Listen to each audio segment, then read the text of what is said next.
আমাদের বেঁচে থাকার কি কোনো অধিকার নেই? এভাবে আমাদের বাবা মায়ের স্বপ্ন সব নষ্ট হয়ে যাবে। আমরা কোথায় যাব? কোথায় গেলে একটু শান্তিতে বাঁচতে পারবো? এভাবেই আমাদের ঘুমড়ে ঘুমড়ে মরতে হবে। হ্যালো বন্ধুরা,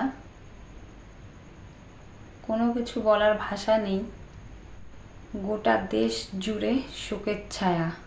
কিছু নোংরা মানুষের জন্য আমাদের এই সুন্দর পৃথিবীটা নষ্ট হয়ে যাচ্ছে। তোমরা তো সব জানোই যে ডক্টর মৌমিতা দেবনাথের সঙ্গে যা হয়েছে, তাদের কি কোনো শাস্তি হবে না? শুধু মৌমিতা দেবনাথের মতো মেয়ে নয়, আমাদের দেশে হাজার হাজার মেয়েরা আছে। কিছু নোংরা মানুষের জন্য তাদের এভাবে প্রাণ দিতে হচ্ছে। তারা কি শাস্তি পাবে না? আর কতদিন এভাবে চলবে? আমরা কি রুখে দাঁড়াতে পারবো না? মাথা উঁচু করে বাঁচতে পারবো না?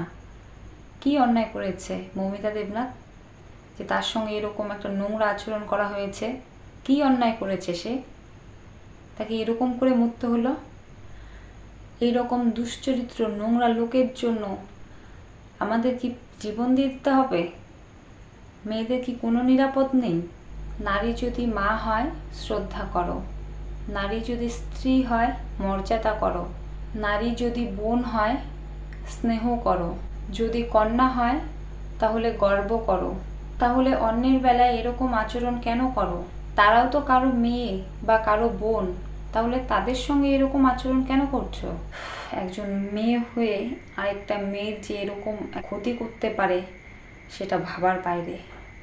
তাদের যেন এমন শাস্তি হয় যাতে অন্য কেউ কখনো এরকম ঘটনা যাতে করার আগে 10 বার তারা ভাবে।